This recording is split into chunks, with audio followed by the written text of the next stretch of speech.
시작하면서 나누고 싶은 질문이 있습니다. 여러분, 사람인 무엇이 사람을 살게 하는 것입니까? 우리가 가끔 이런 말을 하곤 합니다. 뭐만 좀 있으면 살겠다. 여러분도 그런 말씀 해보신 적 있으신가요?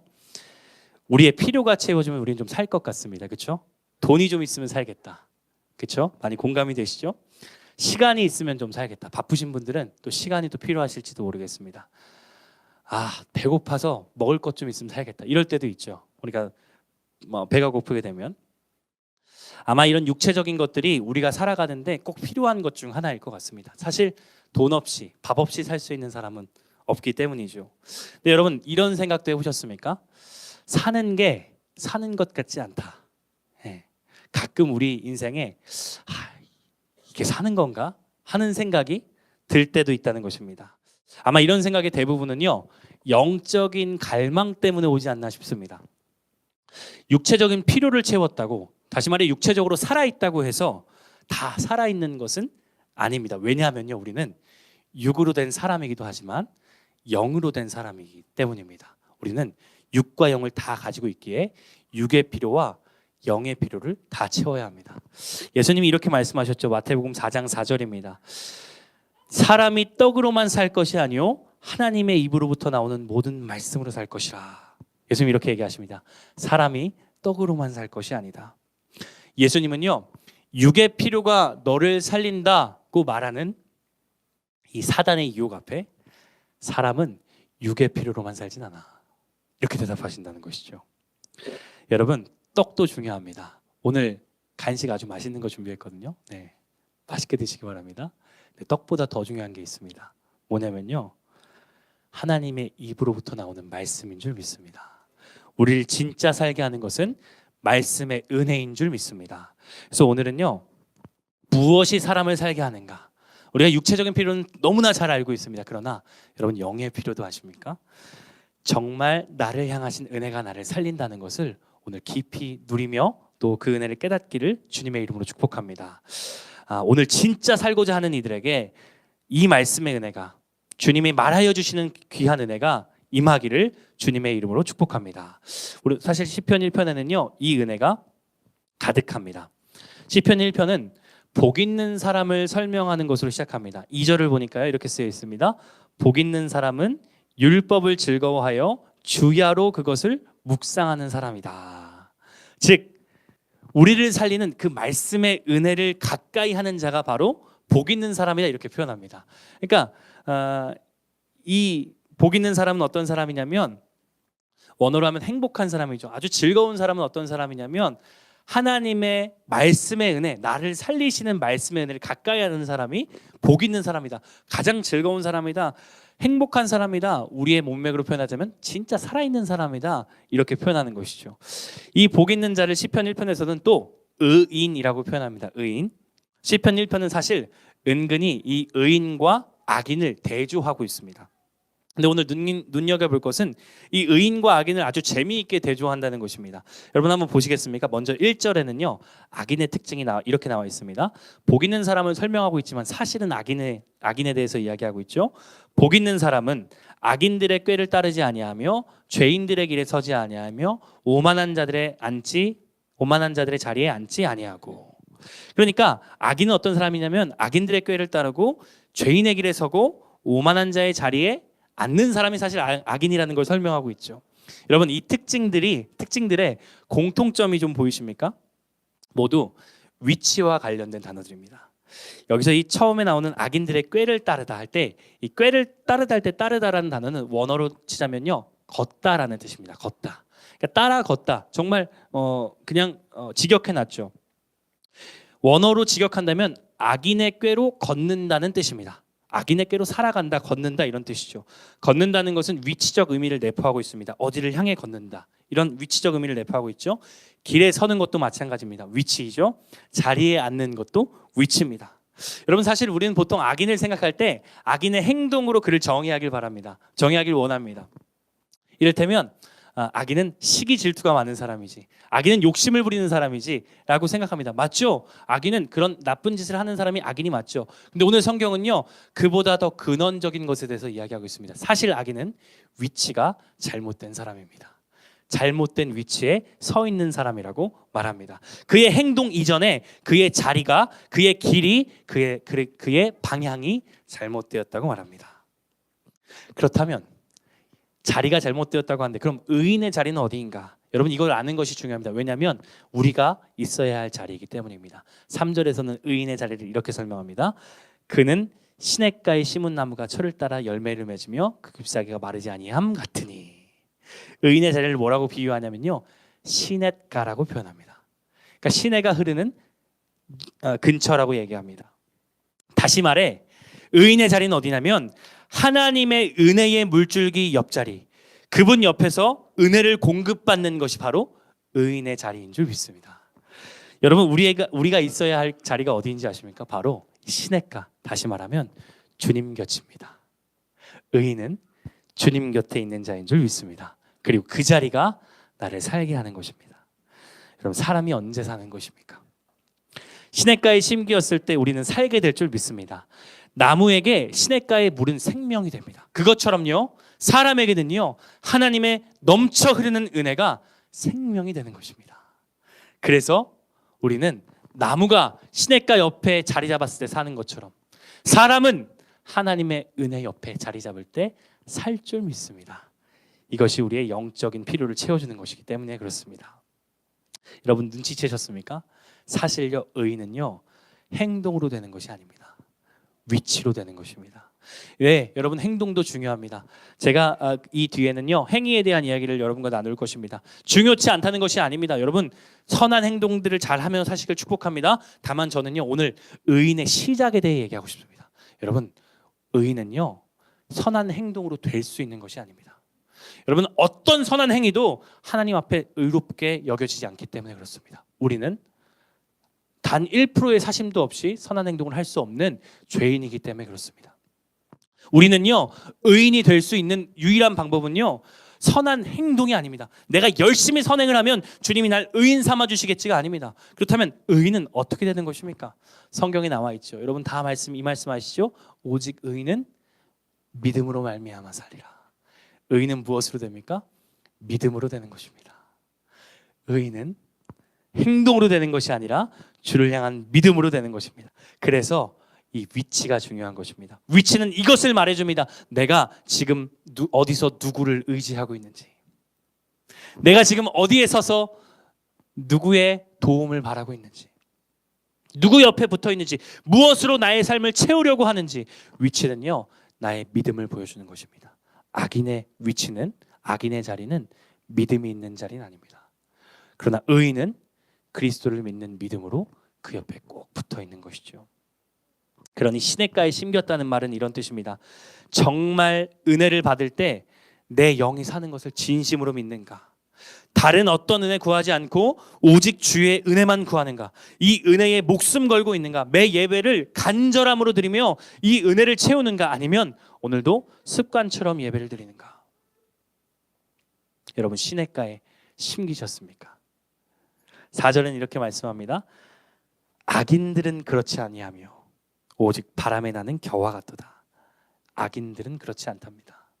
악인들은 시냇가에 심긴 것처럼 살지 않는답니다. 악인은 주님의 옆자리가 아니랍니다. 그 자리에 온들 뿌리 내리지 않는답니다. 바람에 나는 겨와 같이 날아다닙니다. 여러분 우리도요 뿌리 내리지 않고 은혜를 경험할 수 있습니다. 그러나 은혜의 시냇가 옆에 뿌리 내리지 않으면 악인처럼 바람 불면, 다시 말해 고난이 오면 날아다닌다는 거예요. 너무 기가 막힌 표현 아닙니까? 바람에 나는 겨와 같도다. 그는 주님께 온 것처럼 보이나 뿌리 내리지 않고 돌아다닙니다. 어떤 때는 다른 것에 의지하며 살아갑니다. 이때는 주님 의지하겠지만 저 때는 다른 것 의지하지요. 뿌리 내리는 것이 얼마나 중요합니까? 여러분 은혜의 강 교회에 잘 오셨습니다. 그러나 왔다고 끝이 아닙니다. 주님 곁에 뿌리 내리시기를 주의 이름으로 축복합니다. 오해하지 마시기 바랍니다. 등록하라는 얘기가 아닙니다. 아주 공교롭게도 저희가 다음 주에 아주 예쁜 그 새가족 등록카드를 저 뒤편에 마련하겠지만 등록하라는 얘기가 아닙니다. 예, 공교롭습니다. 예, 제가 아주 여러분 교회 등록보다 더 중요한 게 있습니다.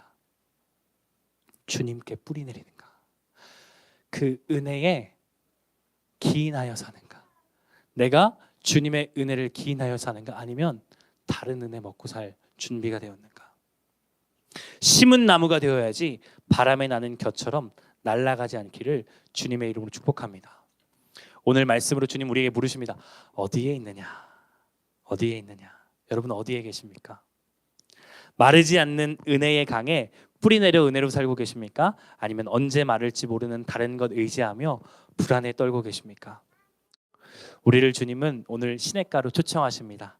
그리고 그 초청에 응하는 것이 유일하게 심기는 방법입니다. 여러분, 나무는 무슨 짓을 해도 심길 수 없어요. 그렇잖아요. 여러분이 나무라고 생각해 보세요. 시냇가에 심기고 싶다.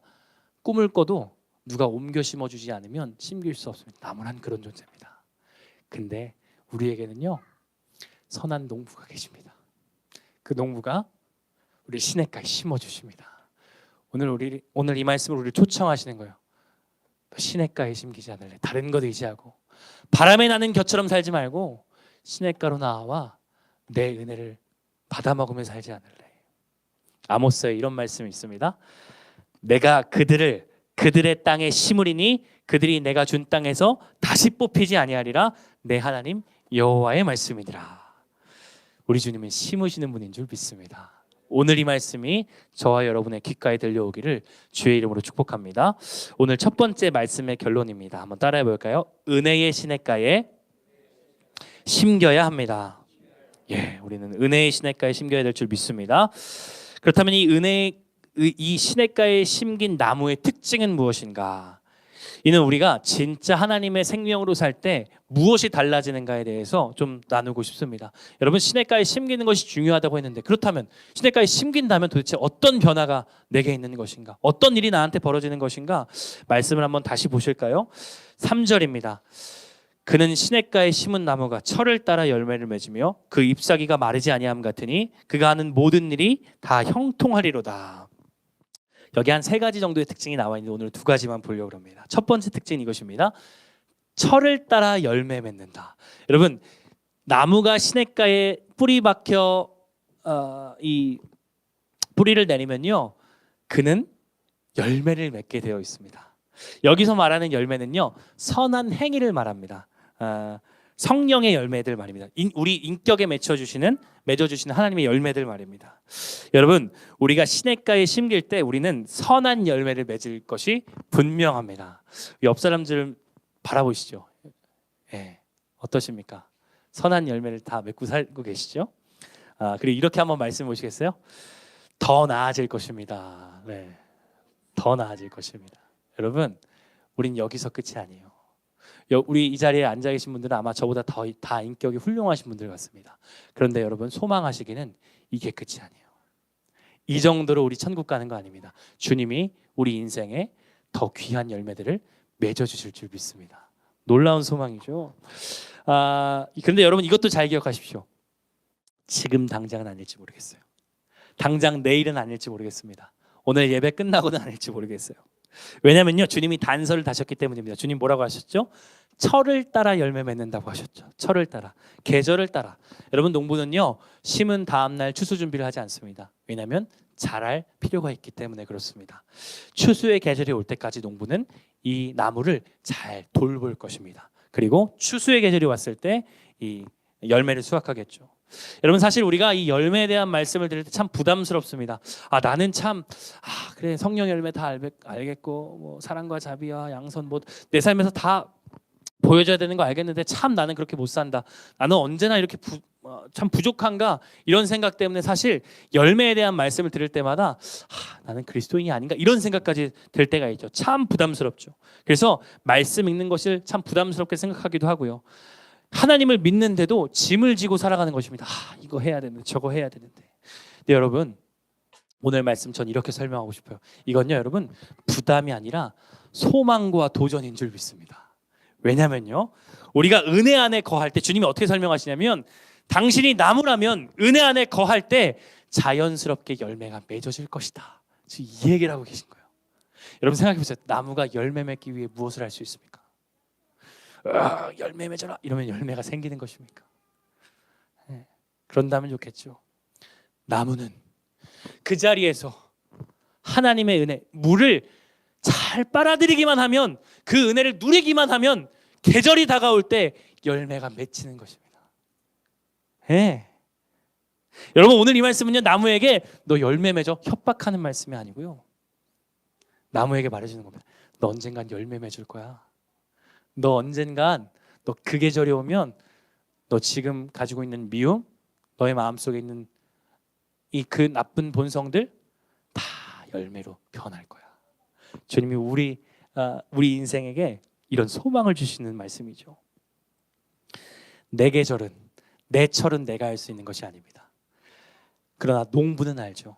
우리는 알지 못합니다. 왜 개척이 이렇게 밀렸는지, 왜 돌고 돌아서 이 청라 땅인지, 왜 여러분이 우여곡절 끝에 이 자리에 함께하게 되었는지 저는 다 알지 못하겠습니다. 그러나 주님은 내 철을 아십니다. 주님은 다 아시지요.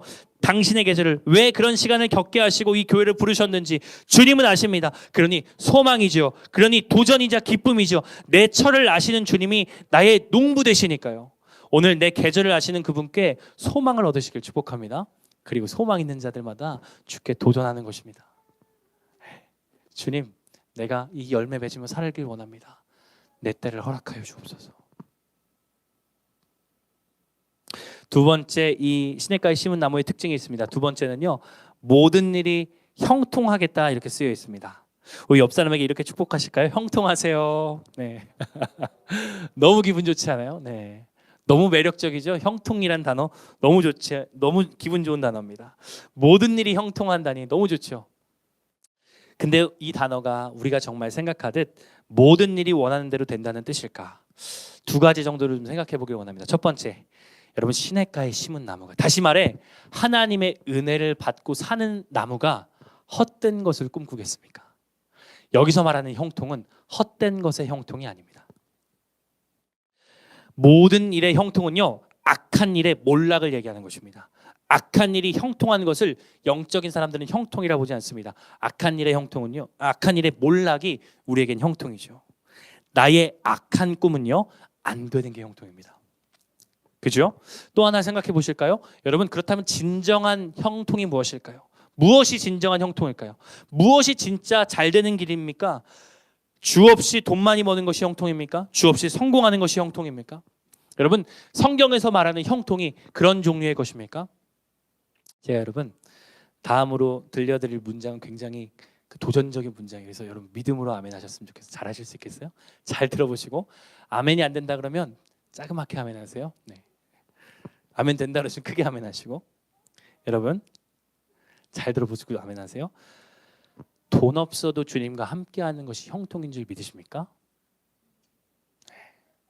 괜찮습니다. 우리 다 그런 사람들이죠. 여러분, 돈 없어도 주님과 함께하는 것이 형통인 줄 믿습니다.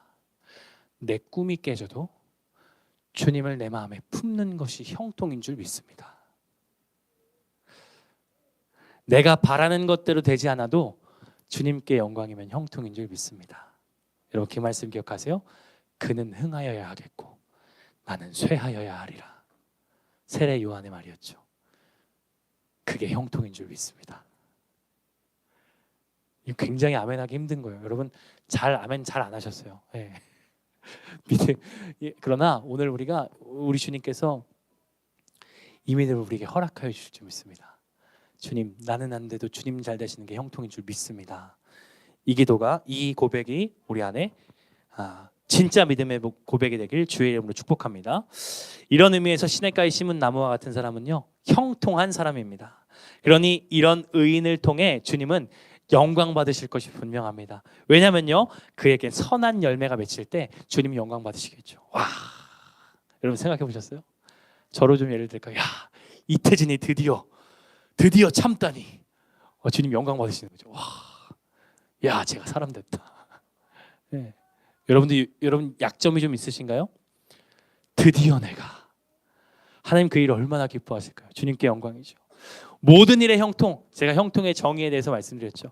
하나님께 영광되는 것이 형통이라면 그 일 자체로 주님이 영광 받으실 것입니다. 그러니 시냇가에 심은 나무는요, 두 번째 결론입니다. 시냇가에 심은 나무는 이렇습니다. 따라해 볼까요? 시냇가에 심은 나무는 주님께 영광입니다. 아멘. 말씀을 정리합니다. 열매 맺어 영광이요 형통함의 복으로 영광인 줄 믿습니다. 다시 첫 질문으로 좀 돌아갈까요? 무엇이 사람을 살게 하는 것입니까? 무엇이 사람을 살게 합니까? 여러분, 은혜의 강교회에 왜 오셨습니까? 우리 목회자들은요, 그리고 이곳에 함께 하시는 하나님께서는 아마 여러분이 무엇을 구하러 오셨든 은혜밖에 주실 것이 없다, 이렇게 표현할 것 같습니다. 여러분, 주님은요 은혜의 주님이십니다. 그리고 그분 옆에 심기는 것이 가장 복된 길인 줄 믿습니다. 주님이 우리를 심어주실 것입니다. 오늘도. 왜냐하면 그분은 심어주시는 분이기 때문입니다. 근데 여러분, 너무 이걸 쉽게 생각하진 않으셨으면 좋겠어요. 주님이 어떻게 우리를 심어주시는 걸까요? 그래, 주님은 대단하신 분이니까 그냥 우리를 옮겨서 심어주시겠지. 성경은 그렇게 표현하지 않습니다. 우린 사실 죽을 자리에 있었답니다. 우린 사실 멸망할 자리에 있었답니다. 물이라고는 하나 없는 광야에 있었다고 합니다. 그런데 주님께서 내 자리를, 나를 뽑아내시고 내 자리를 취하사, 내가 당해야 할 죽음을 취하사 나 대신 죽으시고 내가 예비한 시냇가로 가라, 우리를 초청하십니다. 그것이 오늘 우리를 심으시는 주님의 사랑인 줄 믿습니다. 여러분, 이 사랑은 말처럼 쉬운 것은 아닙니다. 그러나 우리가 믿음으로 아멘할 때 주님께서 기꺼이 주시는 놀라운 사랑인 줄 믿습니다. 오늘 이 사랑에 기도로 응답하실 수 있겠습니까? 그 심어주시는 은혜, 예수 구원의 은혜가 우리 가운데 함께하길 주의 이름으로 축복합니다. 주님, 나를 시냇가에 심어주시옵소서. 매일 주님의 은혜로 공급받아 살게 하옵소서. 믿음으로 주님만 의지합니다 하는 마음으로 우리 함께 찬양했으면 좋겠습니다. 주님, 우리를 시냇가로 불러주셔서 감사합니다. 이곳에 뿌리 내려 바람에 나는 겨와 같이 되지 않게 하시며 오직 주님의 은혜 따라 살아가는 저희들 다 될 수 있도록 인도하여 주시옵소서. 우리 인생의 계절을 아시는 주님, 여기까지 인도하신 주님 감사합니다. 또 그 계절과 시기를 따라, 철을 따라, 때를 따라 주께서 우리 인생의 놀라운 열매를 맺어주실 것 믿사오니 오늘의 열매를 우리에게 주시며 내일의 열매로 우리가 불안해하며 살지 않을 수 있도록 인도하여 주시옵소서. 우리에게 형통의 복도 주님이 허락하여 주실 줄 믿습니다. 이 부족한 믿음 가운데 하나님의 영광과 은혜가 되길 원하는 우리의 이 심정이 주님께 다 우리에게 형통의 삶이 있을 줄 믿사오니 주 하나님, 주님 영광 받으시는 귀한 삶을 우리에게 허락하여 주시옵소서. 이제는 우리 주 예수 그리스도의 은혜와 하나님의 사랑하심과 성령님의 교통하심의 은혜가 시냇가에 심기어 주님의 은혜만 받아먹으며 살아가길 원하는 이 자리에 모인 모든 이들의 머리 위에 이제부터 영원토록 함께하옵시기를 간절히 축원하옵나이다. 아멘.